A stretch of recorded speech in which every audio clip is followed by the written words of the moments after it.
The sound of metal grinding against metal filled the repair bay as Taemin tightened the last bolt on the mining drill. His hands were covered in grease and sweat dripped down his forehead despite the cool air blowing through the vents. He had been working for 12 hours straight, fixing equipment that the colony miners had broken during their shifts. This was his life on Kelnis 7, a small mining world at the edge of the Galactic Empire's territory. Taemin wiped his hands on his already dirty work clothes and stretched his back. He was tired, but he enjoyed his work. There was something satisfying about taking broken machines and making them work again.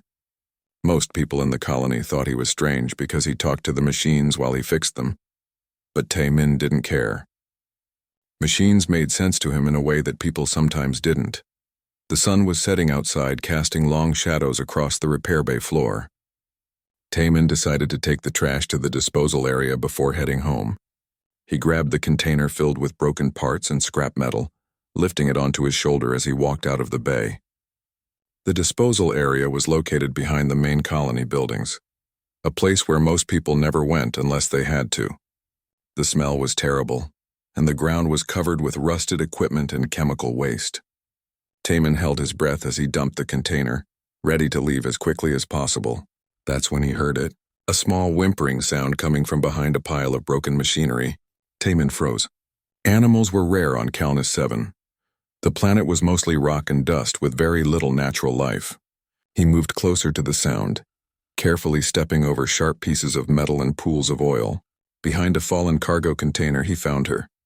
The creature was small, barely the size of a large dog. Her scales were a beautiful purple color that seemed to shift in the fading light, but what caught Taemin's attention was her wing.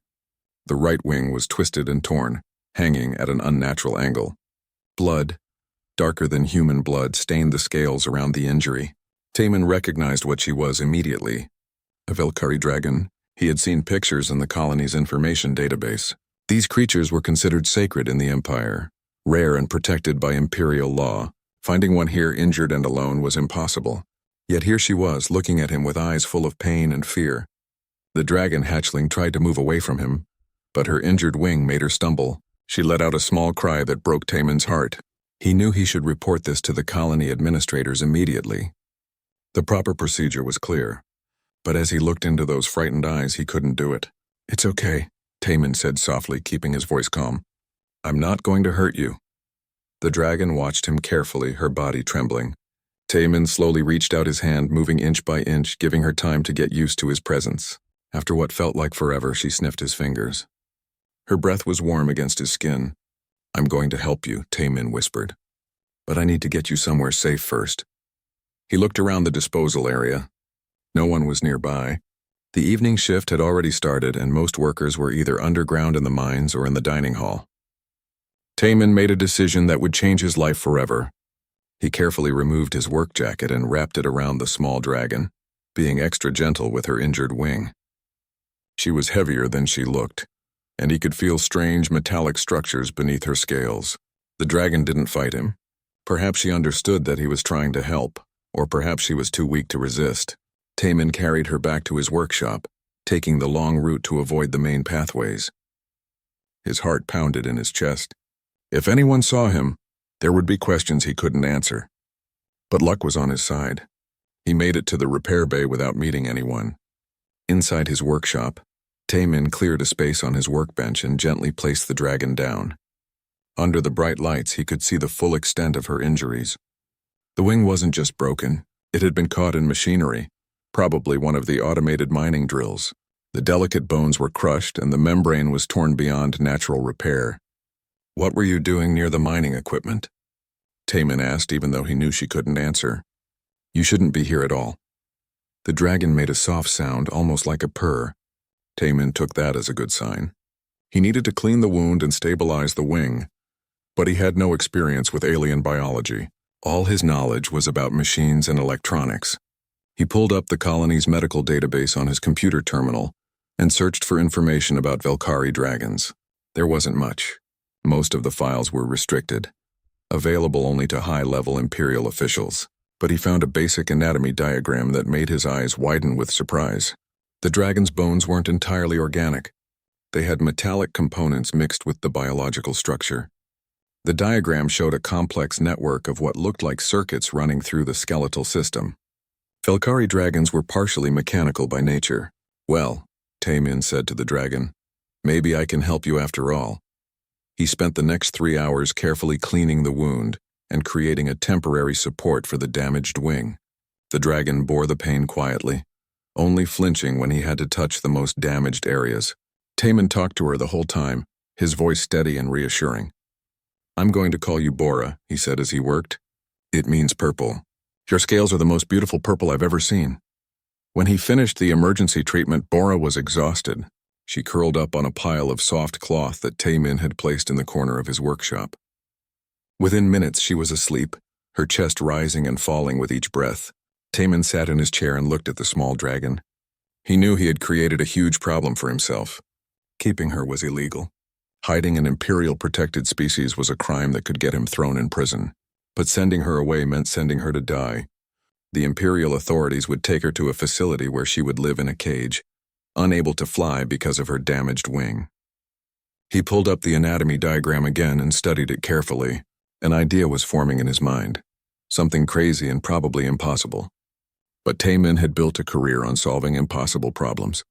The door to his workshop opened suddenly, making him jump. Harin, one of the colony administrators, stood in the doorway. She was carrying a tablet and had probably come to check on some repair order. Her eyes went wide when she saw Bora sleeping in the corner. "Taymin," she said slowly, "why is there a Velkhari dragon in your workshop?" Taymin stood up, placing himself between Harin and Bora. "She's injured. I found her in the disposal area. I couldn't just leave her there." Harin closed the door behind her and walked closer. She looked at Bora's damaged wing and shook her head. "You know what you've done is illegal, right? We have to report this. If we report this, they'll take her away," Taymin said. "They'll put her in some facility where she'll never fly again. Is that what you want?" Harin was quiet for a long moment. She and Taymin had been friends since they both arrived on Calnus 7 5 years ago. She knew he wasn't the type to break rules without good reason. "What are you planning to do?" she asked finally. Taymin looked at Bora, then back at Harin. "I'm going to build her a new wing." Harin stared at him like he had lost his mind. "You're going to do what?" "Look at this." Taymin pulled up the anatomy diagram on his screen. "Their bones are already partially mechanical. Their whole skeletal system is designed to conduct energy. If I can understand how it works, I can build a prosthetic wing that interfaces with her nervous system." "That's impossible," Harin said. "You're a mechanic, not a biomedical engineer." "I know," Taymin admitted, "but I have to try. Will you help me?" Harin looked at him, then at the sleeping dragon, then back at him. She let out a long sigh. "You're going to get us both in trouble. But yes, I'll help. What do you need?" "Materials," Taymin said immediately. "Titanium alloys, neural interface components, quantum mesh if you can get it. And I need access to the restricted medical files about Velkhari biology." Harin nodded. "I can get some of those things without raising suspicion. But Taymin, you need to understand something. If this doesn't work, if someone finds out what we're doing, we won't just lose our jobs. We could face imperial charges." "I know," Taymin said. "But look at her, Harin. She's just a baby. She deserves a chance to fly again." Harin smiled slightly. "You always were too soft-hearted for this place, okay? I'll start gathering what you need. But we have to be careful. Very careful." After Harin left, Taymin sat back down at his workstation and began making sketches. He had no idea if what he was planning would actually work. He had never attempted anything like this before. But as he looked at Bora sleeping peacefully in the corner, he knew he had to try. The dragon's damaged wing twitched in her sleep, and Taymin made a promise to her. "I'm going to fix you. I don't know how yet, but I will. You're going to fly again, Bora, I promise." 3 weeks had passed since Taymin found Bora. The small dragon had grown stronger, eating the protein supplements that Taymin bought from the colony's supply store. He told the shopkeeper he was feeding stray animals, which wasn't entirely a lie. Bora would follow him around the workshop, hopping on her 3 good legs, her damaged wing carefully wrapped against her body. Taymin had barely slept during those 3 weeks. Every night after his regular work was done, he would lock the workshop doors and work on the prosthetic wing. His first 3 attempts had been complete failures. The mechanical joints were too heavy, or the materials weren't flexible enough. or the power source didn't integrate properly with Bora's biological systems. Each failure was harder than the last, because Bora trusted him completely now. She would rest her head on his lap while he worked, her purple scales warm against his leg. Sometimes she would make soft chirping sounds as if asking when she would fly again. Soon, Taemin would tell her, hoping it was true. Harin had been true to her word. She had obtained materials through various administrative channels, always careful not to order too much from one source. She had also given Taemin access codes to the restricted Imperial Medical Database, though she warned him to be careful. If security notices someone accessing these files, there will be an investigation, she said. Taemin only accessed the files late at night when most of the colony was asleep. What he learned amazed him. Velkhari dragons were biological masterpieces. Their metallic bone structure wasn't just for strength. It was a complete bioelectric network that generated and conducted energy throughout their bodies. When they flew, this energy created a field that actually reduced their weight, making flight easier. The wing membrane wasn't just skin and muscle. It contained thousands of tiny sensors that detected air pressure and temperature, feeding information to the dragon's brain in real time. This allowed them to make incredibly precise adjustments while flying. No wonder the first wings didn't work, Taemin muttered to himself. I was building a mechanical wing when I should have been building an electronic nervous system. One evening, as Taemin was studying a particularly complex diagram of neural pathways, someone knocked on the workshop door. He quickly closed the file and hid Bora under a tarp before opening it. A man in a white coat stood outside. He was younger than Taemin, with glasses and a nervous expression. Are you Taemin? He asked. Yes, who are you? My name is Daeho. I work in the xenobiology lab. Harin told me you might need some help with a project. Taemin hesitated. He trusted Harin, but bringing more people into this secret was dangerous. What kind of help? Daeho pushed his glasses up his nose. She said you were working with Velkhari biology. That's my specialty. I've been studying their cellular structure for 2 years. A soft chirping sound came from under the tarp. Daeho's eyes widened. Is that what I think it is?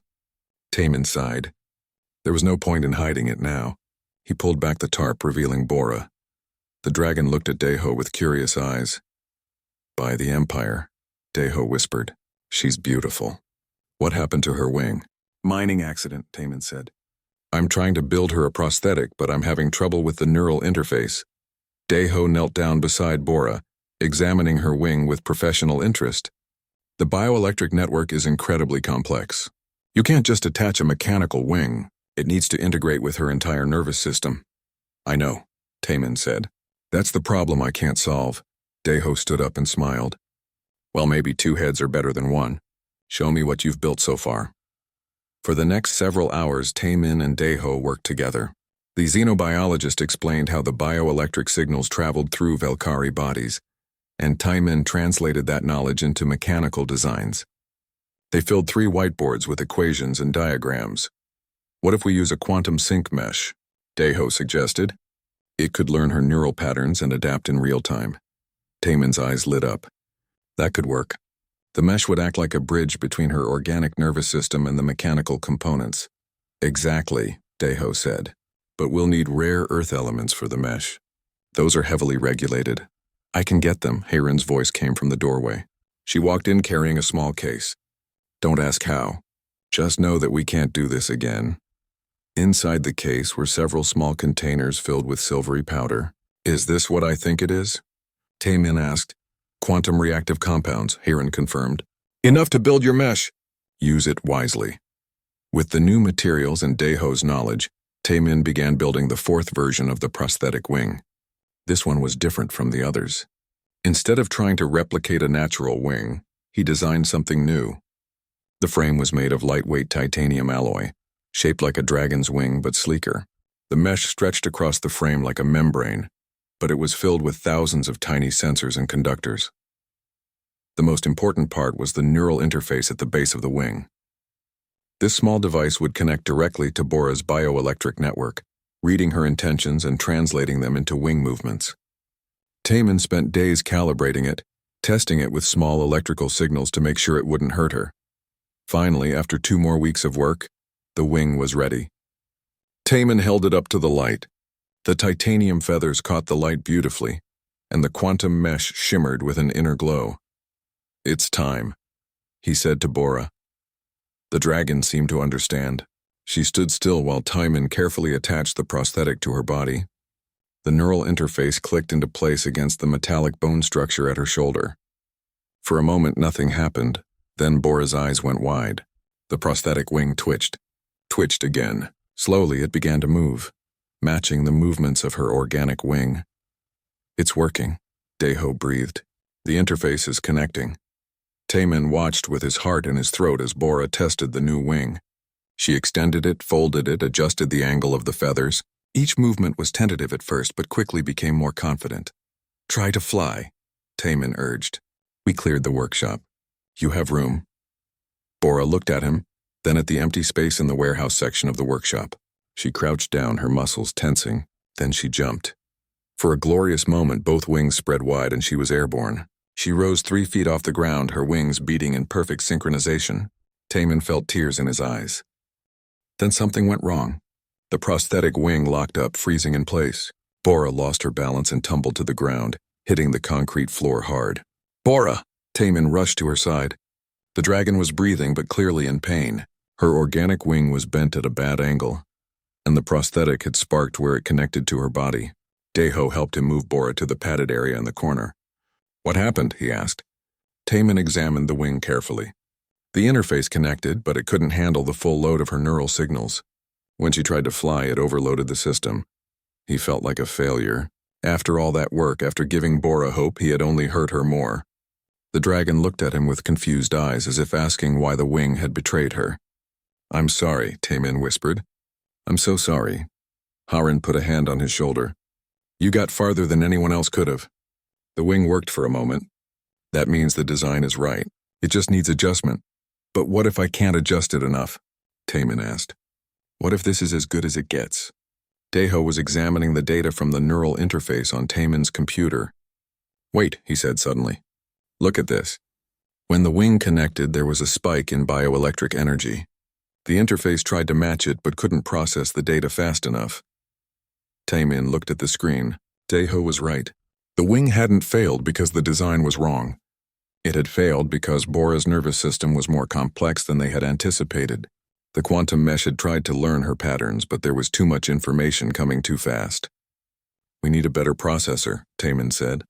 "Something that can handle millions of calculations per second." "The colony doesn't have processors like that," Harin said. "Those are military-grade components." Taman stood up, his mind racing. "But the mining equipment does. The automated drills use predictive processors to navigate underground. They're designed to handle massive amounts of sensor data in real time." "You want to pull processors out of mining equipment?" Harin asked. "That will definitely be noticed." "Not if we're careful," Taman said. "I'm the one who maintains those drills. I can report a malfunction, remove the processor for repairs, and install a basic replacement. No one will know the difference unless they do a detailed inspection." It was risky, but they were out of options. Over the next week, Taman carefully removed processors from 3 different mining drills, replacing them with simpler units. He brought the advanced processors back to his workshop and integrated them into the prosthetic wing. The new version was smarter, faster, more responsive. But would it be enough?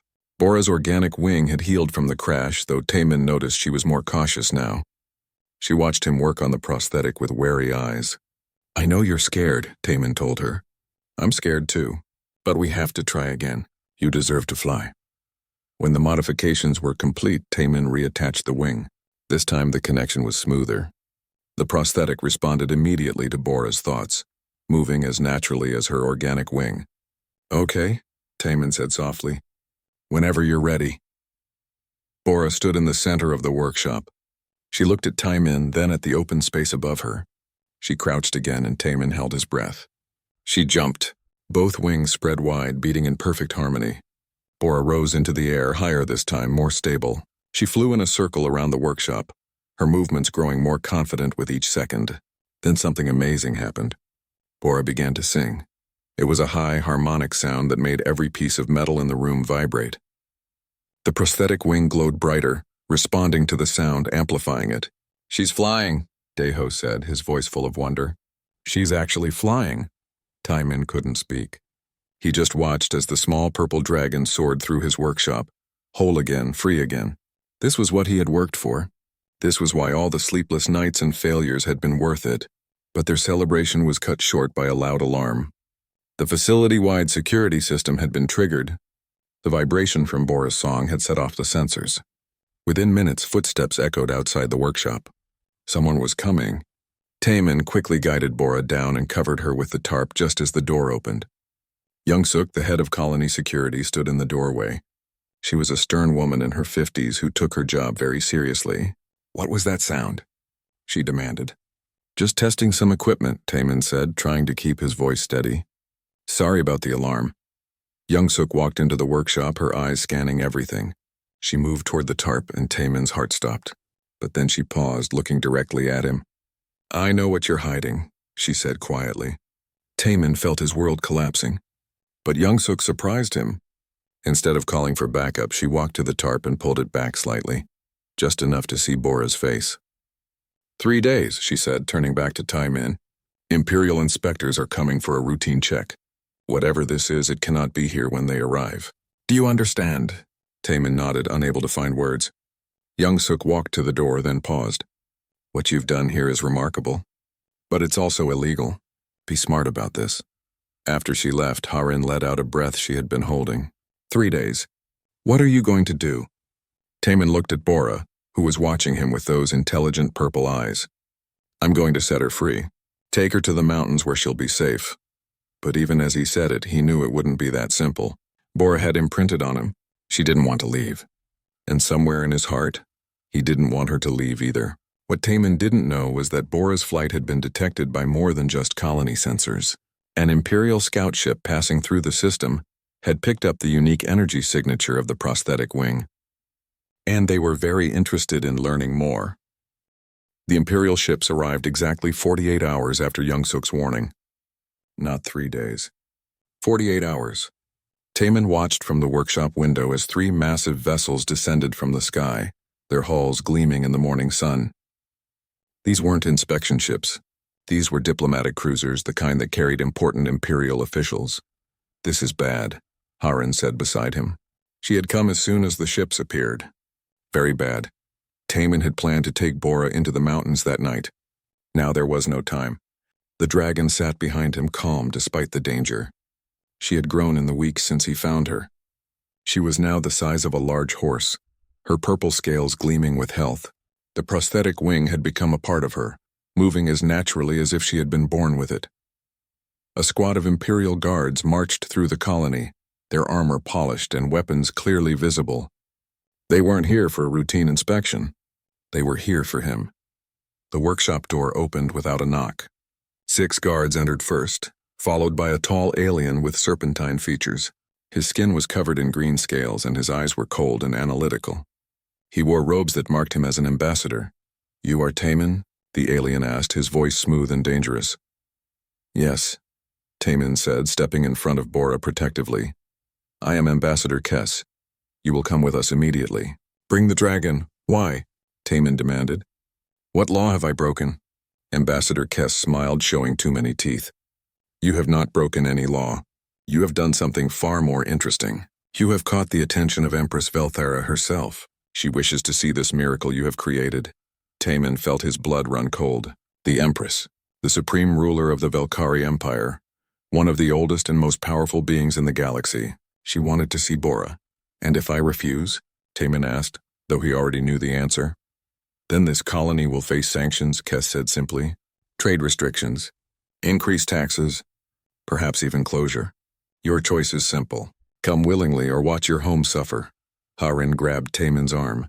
"I'm coming with you." Kess looked at her with mild interest. "And you are?" "Harin!" Colony administrator and his representative. "If you're taking him to the Imperial homeworld, he has the right to representation." The ambassador considered this for a moment, then nodded. "Very well. You may come, but understand this is not a negotiation. The Empress has made her wishes clear." Within an hour, Taimin and Harin were aboard one of the Imperial ships. Bora was in a large cage in the cargo hold. and Taemin could feel her distress through the workshop tablet he had synced with her wing's interface. The device showed her stress levels rising with each passing minute. "She's scared," Taemin said to Harin. "She doesn't understand what's happening." Harin looked at the tablet's readings. "Neither do I. What does the Empress want with you?" "The wing," Taemin said. "She wants to know how I did it." The journey to Velcor Prime took 3 days. During that time, Ambassador Kess explained what would happen when they arrived. Taemin would demonstrate the prosthetic wing in the grand arena before the Imperial Court. Then the Empress would decide what to do with him. "What happens after the demonstration?" Taemin asked. "That depends entirely on the Empress," Kess said. "She may reward you. She may demand you share your knowledge. She may do nothing at all. The Empress is unpredictable." When the ship finally entered orbit around Velcor Prime, Taemin pressed his face to the window. The planet was beautiful, covered in floating crystal cities and vast forests. In the distance, he could see the Imperial Palace, a massive structure that seemed to grow out of a mountain. The landing at the palace spaceport was smooth. Taemin was escorted to quarters that were nicer than any place he had ever stayed. But he didn't care about the luxury. All he wanted was to see Bora. "The dragon is being prepared for the demonstration," a guard told him when he asked. "You will see her tomorrow in the arena." That night, Taemin couldn't sleep. He paced his room, looking out at the alien city below. Somewhere in this palace was the Empress, the most powerful dragon in existence. What would she think of Bora? What would she think of him? Harin came to his room in the morning, bringing food he was too nervous to eat. "I've been talking to some of the palace staff," she said. "The Empress hasn't shown interest in anything for years. The fact that she wants to see you personally is almost unheard of." "Is that good or bad?" Taemin asked. "I don't know," Harin admitted. "But we should be prepared for anything." The grand arena was unlike anything Taemin had imagined. It was a massive open space surrounded by thousands of seats, all filled with alien nobility. They wore elaborate clothes and jewelry, talking among themselves in languages Taemin didn't understand. At the far end of the arena was a raised platform where the Empress would sit. Taemin stood in the center of the arena, feeling very small. Harin stood beside him, her face calm despite the circumstances. Around them, Imperial guards formed a circle. A horn sounded and everyone in the arena stood. Taemin's breath caught in his throat as Empress Velthara entered. She was magnificent. Her body was easily 40 meters long, with wings that seemed to blot out the sun when she spread them. Her scales were deep crimson, edged with gold and covered with precious gems and metals. She moved with the grace of a creature that had lived for thousands of years, confident in her absolute power. The Empress settled onto her platform, her massive eyes focusing on Taemin. When she spoke, her voice echoed through the entire arena without need for amplification. "You are the human who fixed a broken dragon." It wasn't a question. Taemin swallowed hard and answered anyway. "Yes, Empress. Show me." Guards brought Bora into the arena. The small dragon was clearly terrified, surrounded by thousands of watching eyes. But when she saw Taemin, she rushed to him, nearly knocking him over with her enthusiasm. Taemin wrapped his arms around her neck. "It's okay," he whispered. "I'm here. You're safe."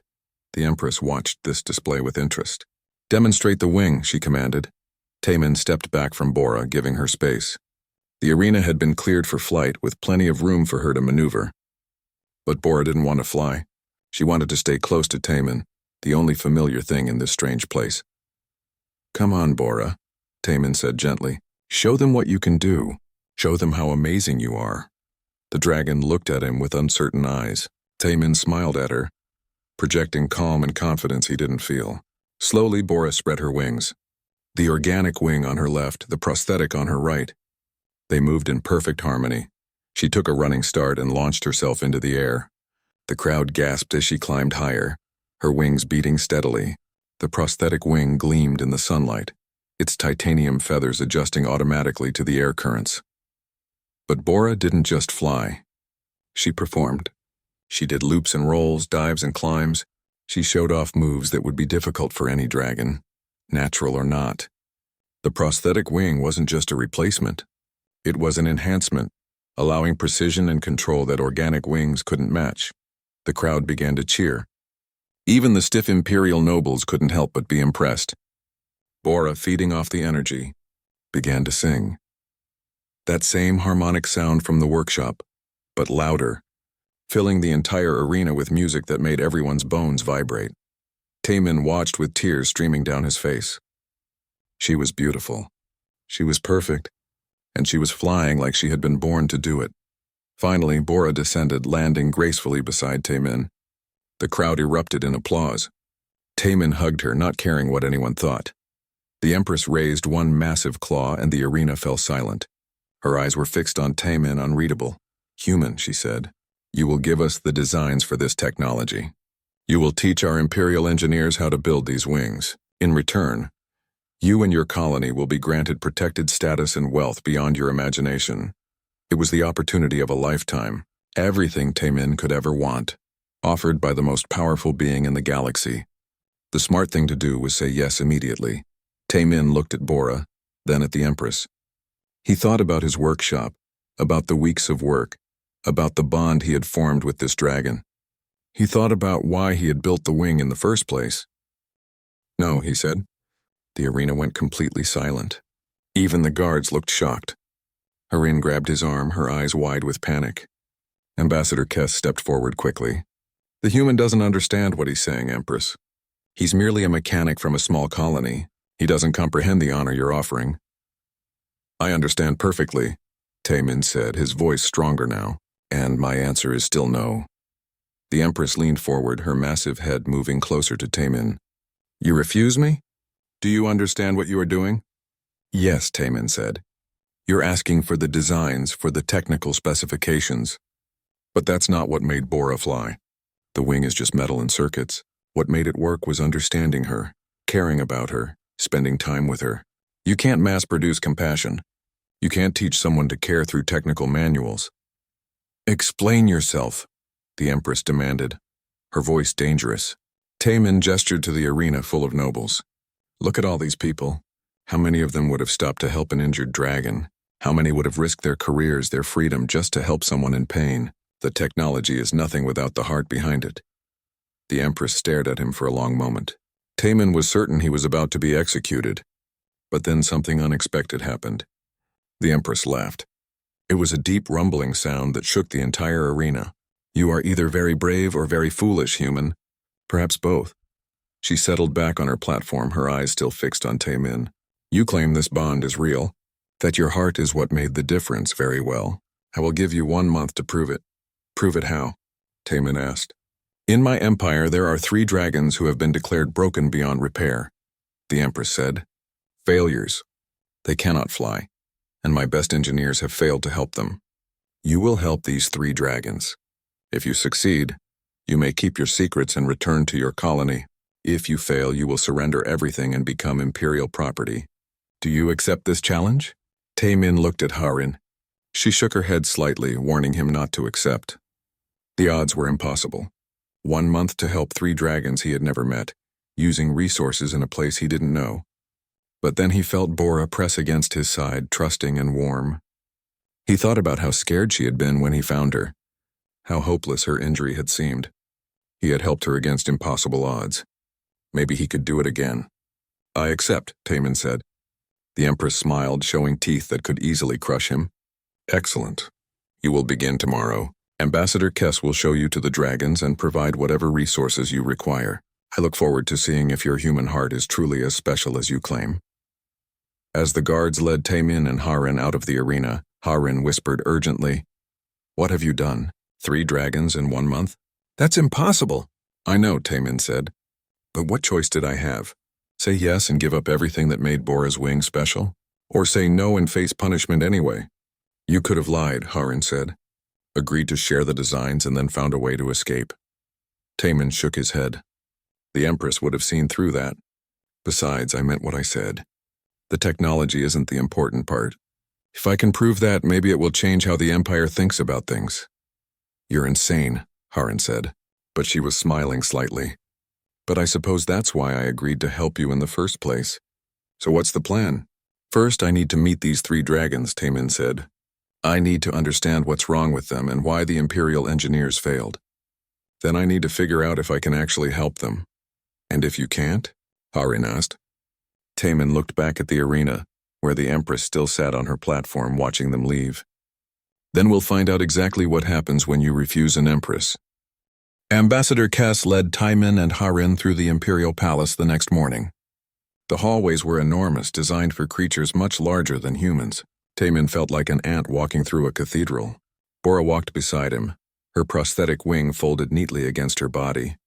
The Empress had allowed her to stay with him during the trial, which was the only good news he had received. The first dragon is named Kale, Kes explained as they walked. He was a war hero, one of the Empire's finest warriors. 5 years ago, he lost both wings in a battle against space pirates. Since then, he has refused all help. He doesn't eat properly. He doesn't speak. Many believe he is simply waiting to die. They entered a large room that looked like it had once been beautiful. Now it was dark and empty. In the corner, a massive shape lay motionless. As Taimin's eyes adjusted to the darkness, he could see the dragon clearly. Kale was huge, easily twice Bora's size, with black scales that seemed to absorb light. Where his wings should have been, there were only scarred stumps. His eyes were open, but they stared at nothing. Kyle, Ambassador Kes said formally, the Empress has sent this human to help you. His name is Taimin. The dragon didn't respond, didn't even acknowledge they were there. He's been like this for years, Kes said quietly. Our best medical experts say there's nothing physically wrong with him, except the missing wings. But mentally he has given up. Taimin approached slowly. Kyle, my name is Taimin. I'd like to help you if you'll let me. Nothing. The dragon continued to stare at the wall. Perhaps you should see the other two, Kes suggested. This one is clearly a lost cause. No, Taimin said firmly. No one is a lost cause. I just need time. The second dragon was in the palace medical wing. Her name was Nuri, and she was young, barely older than Bora. She lay on a padded platform, her wings spread out beside her. Taimin could see immediately what was wrong. Her bones were thin and fragile, riddled with a degenerative disease that made them brittle. Nuri has never flown, a medical attendant explained. She was born with this condition. We've tried genetic treatments, bone-strengthening therapies, everything. Nothing works. Her bones simply cannot support her weight. Nuri looked at Taimin with hopeful eyes. Can you really help me? She asked. Her voice was small and sad. Everyone says I'll never fly. Taimin knelt beside her platform. I'm going to try. But I need to ask you something first. Do you want to fly? More than anything, Nuri said. I dream about it every night. I watch other dragons in the sky and I imagine what it would feel like. Then we'll find a way, Taimin promised. The third dragon was named Taiyang. He was ancient. His scales faded to a pale gold. He lived in the palace gardens, sitting beneath a tree that was older than most civilizations. His wings were still attached, but they hung limp and useless, atrophied from decades of disuse. I'm too old to fly, Taiyang said when Taimin introduced himself. Unlike Kale, the elder dragon was friendly and talkative. My time in the sky is long past. The Empress is kind to include me in this trial, but I fear you waste your time on these old bones. You don't want to fly again? Taimin asked. Taiyang was quiet for a moment. Want and possibility are different things, young human. Of course I want to fly. I remember the wind under my wings, the freedom of the open sky. But I am realistic. My body is failing. That is simply the way of things. Taimin spent the rest of the day thinking about the three dragons. Each one had a different problem, different needs. Kale needed his spirit healed as much as his body. Nuri needed support that wouldn't break her fragile bones. Taiyang needed to believe flight was still possible. Harin found him that evening in the workshop the Empress had provided. It was well equipped with tools and materials, far better than his colony workspace. You're very quiet, she said. I'm trying to figure out where to start, Taimin admitted. With Bora, I had one problem to solve. Now I have 3 completely different challenges and only a month to solve them all. Then pick one and start there, Harin said practically. You can't help all of them at once. Taimin decided to start with Nuri. Her problem was the most straightforward mechanically. He spent 3 days designing an exoskeleton that would support her weight without putting pressure on her fragile bones. The frame was lightweight carbon fiber, with joints that moved naturally with her body. But the real innovation was how it distributed weight. Instead of her bones bearing the load, the exoskeleton transferred it to her stronger muscle groups. When he showed Nuri the design, her eyes went wide. Will it really work? There's only one way to find out, Taimin said. Fitting the exoskeleton took hours. Taemin had to be incredibly careful not to put any stress on Nuri's bones. Harin helped, holding pieces in place while Taemin made adjustments. Finally it was ready. "Try to stand," Taemin said. Nuri stood slowly, wobbling at first. Then her face broke into a smile. "I don't hurt," she said with wonder. "Usually standing makes my bones ache, but I don't feel anything." "Now try your wings," Taemin encouraged. Nuri spread her wings and the exoskeleton moved with her, supporting the movement. She flapped once, twice. Her feet lifted off the ground by a few inches before she settled back down, laughing with joy. "I flew," she cried. "Just for a second, but I flew." "That's just the beginning," Taemin said. "We'll practice every day. You'll get stronger." Word of Nuri's success spread through the palace. Suddenly, Taemin wasn't just a strange human mechanic. He was someone who did impossible things. Palace staff would stop him in the hallways to thank him for helping Nuri. Even some of the nobles seemed interested in his work. But not everyone was pleased. Taemin first met Minho in the palace workshop one evening. He was a human, which surprised Taemin. There weren't many humans in positions of importance in the empire. "So you're the miracle worker?" Minho said, his voice dripping with sarcasm. He was well dressed with an air of superiority that immediately put Taemin on edge. "I'm just trying to help," Taemin said. "You're making the rest of us look bad," Minho said. "I've worked for years to earn my position as Grand Engineer. Years of studying Imperial technology, proving my worth. And then you show up and everyone treats you like a hero." "I'm not trying to take anything from you," Taemin said. "Of course you are," Minho snapped. "Whether you mean to or not. Every success you have reminds them that humans can be useful. And if humans are useful, then I'm not as special anymore." Minho left and Taemin felt uneasy. He mentioned the encounter to Harin, who frowned. "Be careful around him. Men like that are dangerous when they feel threatened." Taemin's next project was Taeyang. The elder dragon's wings weren't damaged or diseased. They had simply aged, losing strength over hundreds of years. Taemin couldn't rebuild what nature had taken. But maybe he could create something new. He designed wings that honored Taeyang's heritage. Instead of trying to make them look modern, he studied ancient Velkari art and incorporated traditional designs. The wings were elegant, decorated with patterns that told stories of Taeyang's long life. But beneath the beauty was advanced technology, motors and supports that would do the work his tired muscles could no longer manage. Taeyang wept when he saw them. "They're beautiful," the old dragon whispered. "Like the wings I had in my youth." "Try them," Taemin said gently. Taeyang stood, his new wings spreading wide. The motors hummed quietly, invisible beneath the artistic exterior. He took a tentative step, then another. Then he jumped and his wings caught the air. The old dragon flew through the gardens, laughing like a youngster. Other dragons stopped to watch, amazed to see Taeyang airborne again. He flew for only a few minutes before tiring, but those few minutes erased years of sadness from his face. 2 down, 1 to go. But Kale was the hardest challenge of all. Taemin visited the warrior dragon every day. He would sit nearby and talk, even though Kale never responded. He talked about Bora, about the colony, about anything he could think of. Sometimes he just sat in silence, keeping Kyle company. "Why do you bother?" Minho asked one day, finding Taemin sitting with Kale. "He doesn't want help. He wants to die." "You don't know that," Taemin said. "Look at him." Minho gestured to the motionless dragon. "He's been like this for 5 years. What makes you think you can reach him?" Taemin didn't have an answer, but he kept coming back. One day, as Taemin sat beside Kale, Bora wandered over to the warrior dragon. She sniffed him curiously, then did something unexpected. She began to sing, that harmonic sound she made when she was happy. For the first time in weeks, Kyle moved. His head turned slightly toward Bora, his eyes focused. Taemin held his breath. "Kyle, can you hear us?" The warrior dragon's voice was rough from disuse. "Your dragon has a prosthetic wing." "Yes," Taemin said, afraid to say too much and break the spell. "Why does she sing?"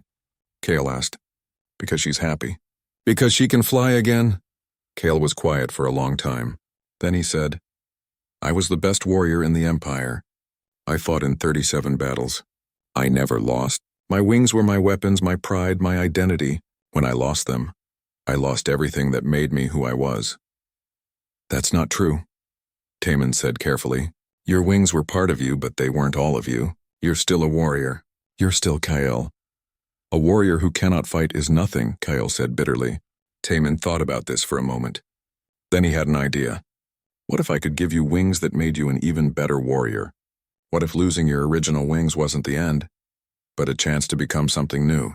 For the first time, Kale looked directly at Taemin. What do you mean? Help me design your new wings, Taemin said. Tell me what a warrior needs. What would make you formidable in battle again? We'll build them together.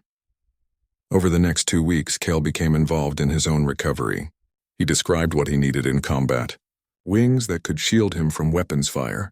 Wings that could strike as well as fly. Wings that made him dangerous. Taemin listened and designed. The wings he created for Kale were different from anything he had built before. They were armored, reinforced with edges sharp enough to cut. They looked dangerous because they were dangerous. But more importantly, they gave Kale purpose again. The day they attached the wings, Kale stood tall for the first time in years. When he spread them, everyone in the room took a step back. He looked like a warrior again. He felt like a warrior again. Thank you, Kale said to Taemin. You gave me back my life. With all 3 dragons healed, Taemin thought his trial was complete. But on the day before the final demonstration, disaster struck. Nuri's exoskeleton malfunctioned during practice. The joints locked up and she crashed hard into the ground. Taemin rushed to help her, but the damage was done. Her already fragile bones had fractured in multiple places. What happened? Taemin demanded, examining the exoskeleton. This was working perfectly yesterday. He found the answer in the control system. Someone had tampered with it, introducing a fault that would cause failure, and he knew who. Taemin confronted Minho in the workshop.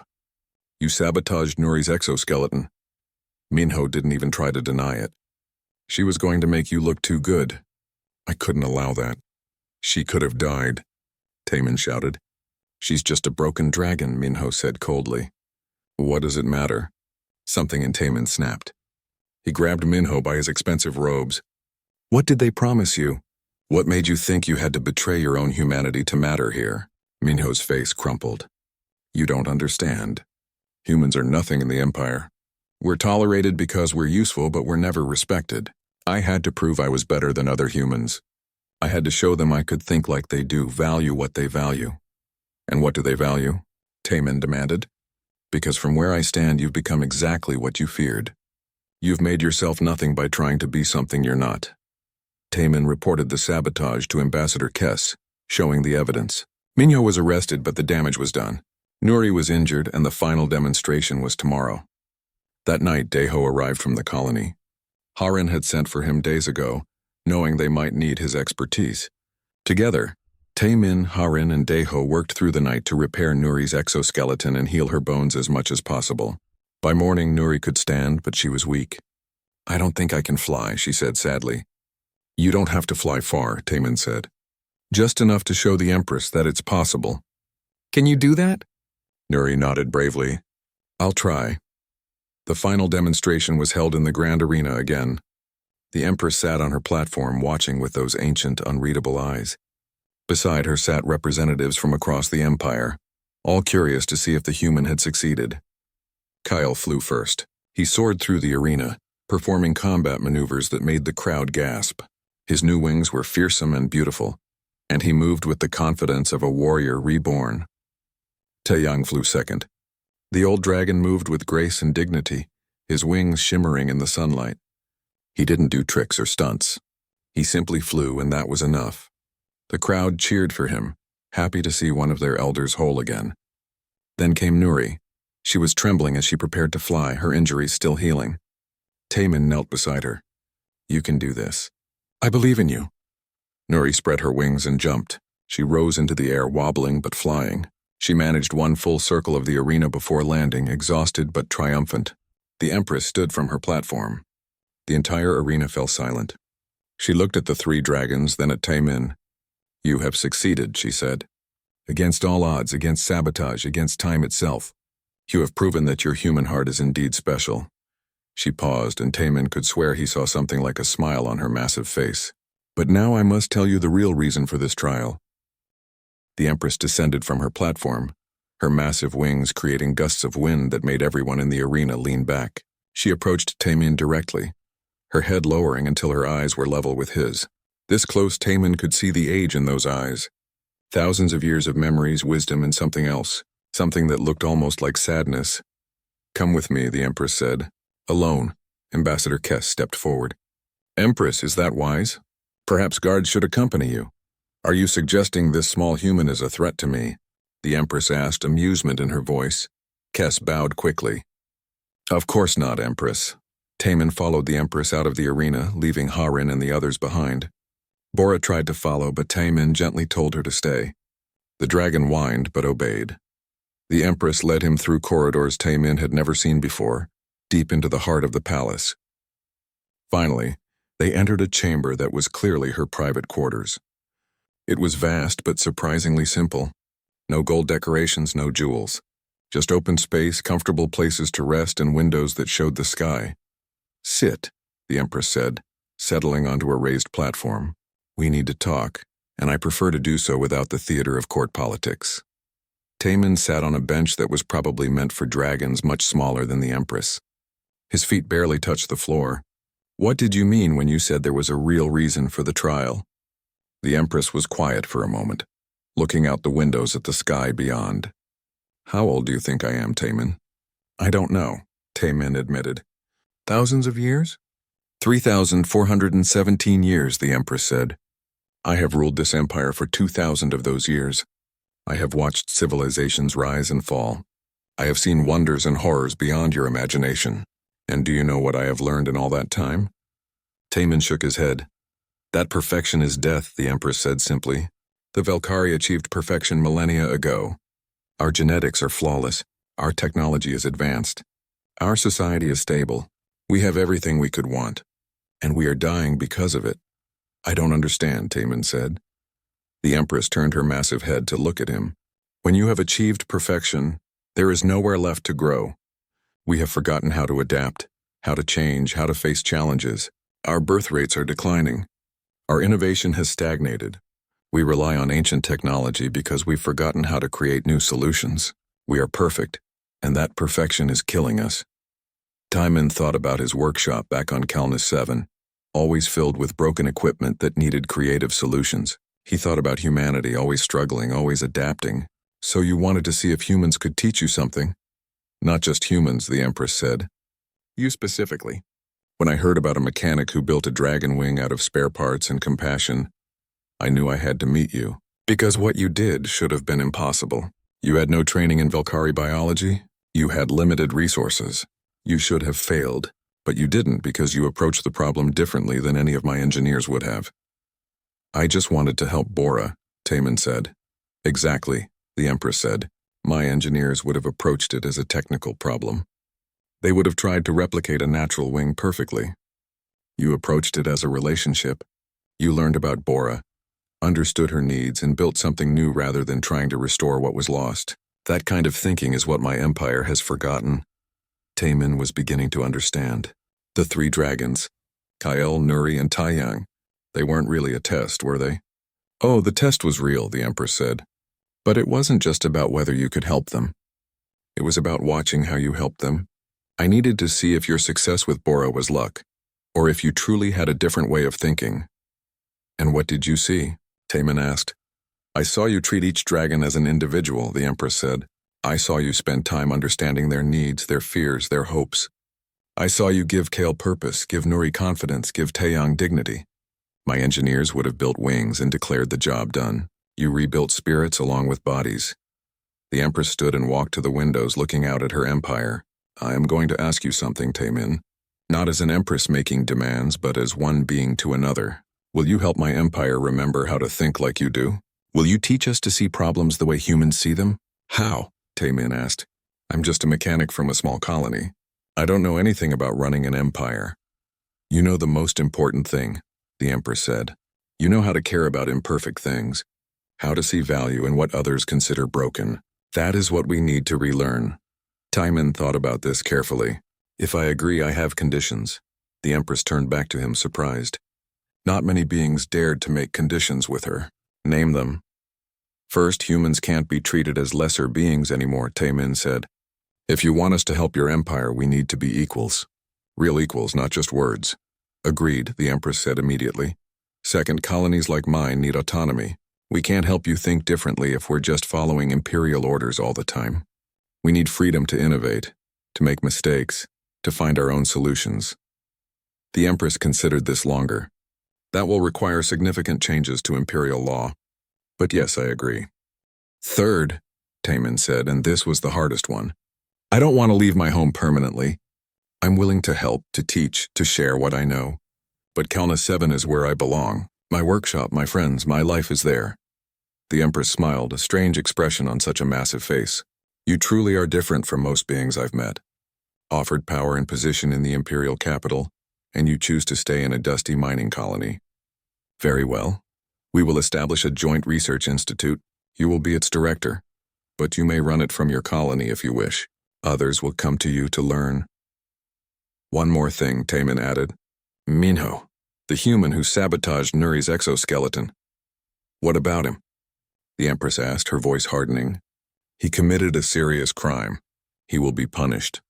I want you to give him a second chance, Taemin said. Let him work with me. He made terrible choices because he felt like he had to betray his humanity to matter in your empire. Maybe if things change, he can find a better path.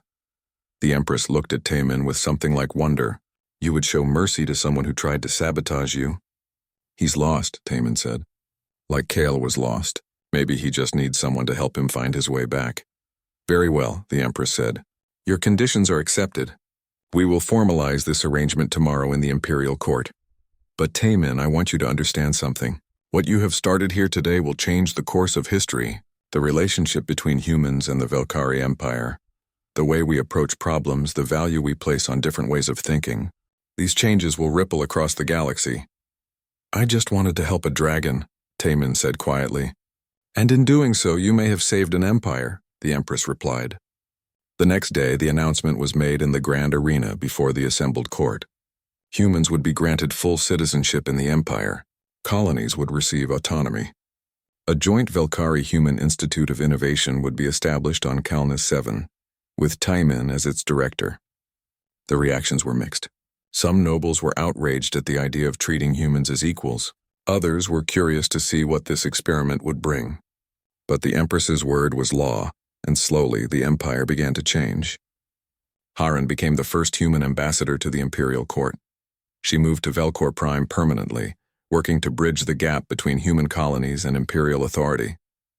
Daeho accepted a position as head of the xenobiology division at the new institute, excited to have resources and freedom he had never had before. Minho was released from custody and sent to work under Taemin. At first he was bitter and resentful, but slowly, working alongside Taemin, seeing how problems could be solved with compassion rather than cold calculation, he began to change. It would take time, but Taemin believed he could find his way back to his humanity. Kyle, Nuri, and Taeyang became advocates for the new way of thinking in Velkari society. Kyle started a program teaching young dragons that losing something didn't mean losing everything. Nuri became a symbol of hope for others with disabilities. Taeyang shared his wisdom with anyone who would listen, talking about the importance of embracing change even in old age. But the greatest symbol of the new era was Bora. As she grew to full size, her steel wing became famous across the empire. Artists painted it. Poets wrote about it. It was displayed in museums as a masterpiece of engineering, but Bora herself remained with Taemin, flying freely between worlds, a living bridge between species. Years passed. The Institute on Kalna 7 became a legendary place of learning. Young humans and Velkari worked side by side, learning from each other. The rigid hierarchies of the empire began to soften as more beings discovered the value of different perspectives. Taemin never left his workshop. Even as he became famous, even as he was offered positions of power and prestige, he remained the same mechanic who had found a broken dragon and decided to help. He trained countless students, but he always made sure they understood the most important lesson.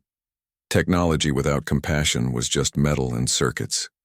One evening, many years after that first demonstration in the grand arena, an elderly Taemin sat in his workshop. His hands were gnarled with age now, but they still moved surely as he worked on a new project. A young Velkari dragon, barely hatched, watched him with curious eyes. What happened to this one? A young human apprentice asked. gesturing to the dragon's twisted leg. Birth defect, Taman said, examining the limb carefully. The bone didn't form properly. She'll never walk normally without help. Can you fix it? The apprentice asked. Taman smiled. We'll find out together. First, we need to understand what she needs. What do you think we should ask her? The apprentice knelt beside the dragon. What do you want to be able to do? What are you missing? It was the right question. Not what's wrong with you, but what do you want? Taman felt proud. His students were learning. Bora, now massive and magnificent, rested in the corner of the workshop. Her steel wing, maintained carefully over the years, still gleamed like the day it was built. She watched Taman work with the same trust she had shown all those years ago. A message notification chimed on Taman's computer. It was from the Empress herself, something that still happened occasionally. She wanted his opinion on a new initiative to help colonies on the frontier. Taman read the message and smiled. The Empire was still learning, still growing. There were setbacks and challenges, but they were moving in the right direction. The Velkari were remembering how to adapt, and humans were finally being seen as equals rather than useful tools. Teacher, the apprentice said, do you ever regret staying here? You could have been important, lived in the palace, been close to power. Taman looked around his workshop. It was full of broken things waiting to be fixed, students waiting to learn, dragons waiting for help. Bora's soft breathing filled the space with comfort. Outside he could see the colony, his home, the place where he belonged. I am important, Taman said simply. I fix things. I help people. What could be more important than that? The young dragon with the twisted leg chirped softly, and Taman turned his attention back to her. Now then, let's figure out how to help you walk. Tell me, what does running feel like in your dreams? As the dragon described her dreams of running through fields, Taman began to sketch. Another problem to solve. Another life to change. Another small act of compassion that might ripple out to change the galaxy. Years ago, he had found a broken dragon in a disposal area and made a choice to help rather than report. That choice had changed everything. It had taught an empire that perfection wasn't the goal, that being broken wasn't the same as being worthless, that sometimes the most advanced technology came from the simplest foundation, caring about someone else's pain. Bora stretched her wings, the organic one and the steel one moving together in perfect harmony. She had been broken once. Now she was whole, but not because she had been restored to some original state. She was whole because someone had cared enough to see her as she was and help her become something new. The apprentice began taking measurements of the young dragon's leg while Taman supervised. Outside the workshop, the sounds of the colony drifted in through the open windows. Miners heading home after their shifts. Children playing in the streets. The hum of machinery and life continuing as it always had. But everything was different now. Human colonies across the Empire were thriving with their new autonomy. Mixed teams of humans and Velkari were making discoveries that neither species could have made alone. The rigid old empire was slowly transforming into something more flexible, more alive. And it had all started here in this small workshop, with one mechanic who refused to walk past a creature in pain. Taman picked up his tools and began to work on the young dragon's brace. His hands moved with the confidence of decades of experience, but his heart still held the same compassion that had driven him to help Bora all those years ago. Will she really be able to run? The apprentice asked, watching carefully. She'll be able to do more than run, Taman said. She'll be able to do things she never imagined. But first we have to listen to what she needs. That's always the first step. The young dragon looked up at him with trusting eyes, and Taman smiled. Another beginning. Another chance to prove that broken things could be made whole. Another opportunity to show that the best technology wasn't about perfection, it was about connection. Bora sang softly from her corner, that beautiful harmonic sound that made all the metal in the workshop vibrate. It was a sound of contentment, of joy, of a dragon who had found her home. And in a small workshop on the edge of the galaxy, surrounded by students and dragons and the comfortable clutter of a life spent fixing broken things, Taman continued his work. Not because he sought glory or recognition, not because he wanted to change the world, but because a long time ago, he had made a simple choice to help, and he had never stopped making that choice every single day since. In a galaxy that had once worshipped perfection, one human had taught an empire the power of fixing what was broken, including themselves.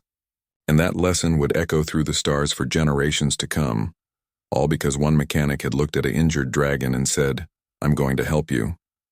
That was enough. That had always been enough.